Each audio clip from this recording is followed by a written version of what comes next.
দীঘাতে এখন খাওয়া দাওয়া কমপ্লিট করে নিলাম। আমরা সবজি ভাত নিয়েছিলাম, সাথে ডিম কারি। টোটাল 150 টাকা বিল হয়েছে। খাওয়া দাওয়া করে এখন যাচ্ছি সি বিচের দিকে যাচ্ছি। সি বিচ হয়ে যাব উদয়পুর সি বিচ, বাংলার মিনি গোয়া।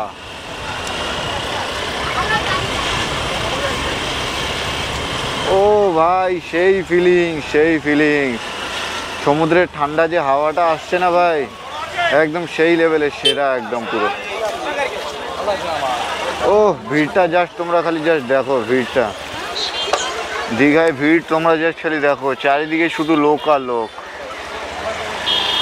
একদম সেই লাগছে পুরো একদম। এখন কটা বাজে? এখন 4:15-20 বাজে, এত ভিড়। আর আমরা এখন যাব উদয়পুরের দিকে, যাব বাংলার মিনি গোয়া।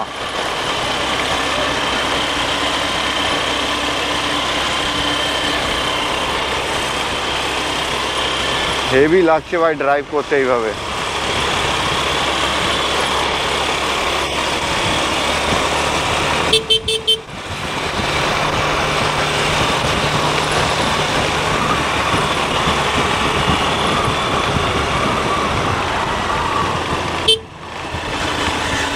সমুদ্রের জলটা দেখছো, নীল নীল লাগছে না একটু? এই নীল সাগরের পাড়ে স্বপ্নরা ডানা মেলে। ও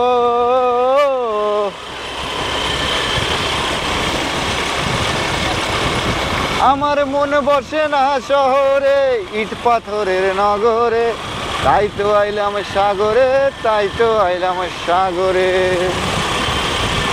এই সাগর পাড়ে আইসায় আমার মাতাল মাতাল লাগে।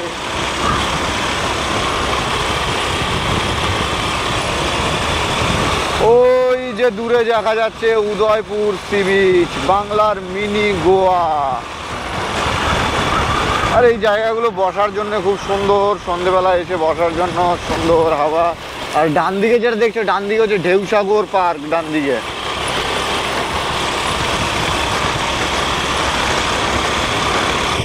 তবে গাড়িটা যদি সি বিচের পাশ দিয়ে যদি চালাতে পারতাম, কতটাই না ভালো লাগতো, তোমরা শুধু বলো।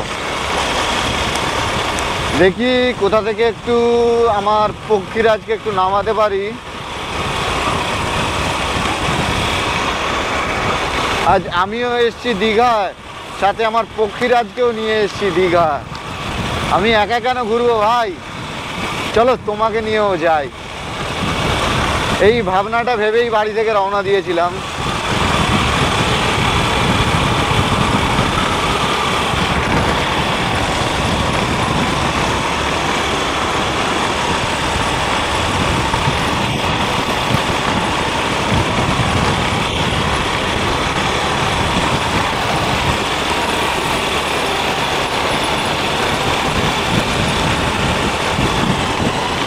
আর আমাদের এই উদয়পুর সি বিচে তোমরা সব কিছুই পাবে। তোমরা কাঁকড়া, মাছ, চিকেন, একদম পুরো সমুদ্রের জল পায়ে লাগিয়ে খেতে পারো। আর সমুদ্রের জলটা দেখো নীল নীল লাগছে, কত সুন্দরই না লাগছে, নীল নীল লাগছে।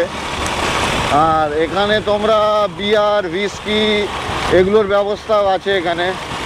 বিয়ার, হুইস্কি পাবে এখানে, তবে তুমি বাইরে থেকে নিয়ে আসলে এখানে অ্যালাউ হবে না, এখান থেকেই কিনে খেতে হবে। তবে একটু সামান্য একটু খরচা সাপেক্ষ হবে। তোমরা যারা একটু মানে ওইসব প্রেমী, তাদের কাছে তো ওটা কোনো ব্যাপারই নয়।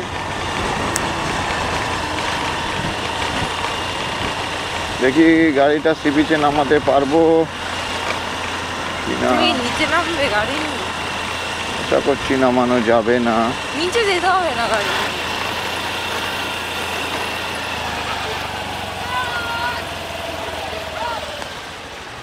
চল একটু নিচ দিয়ে ঘুরে আসি, লাফালাফি। গাড়িটা এখন আমাকে এখানে পার্কিং করতে হবে।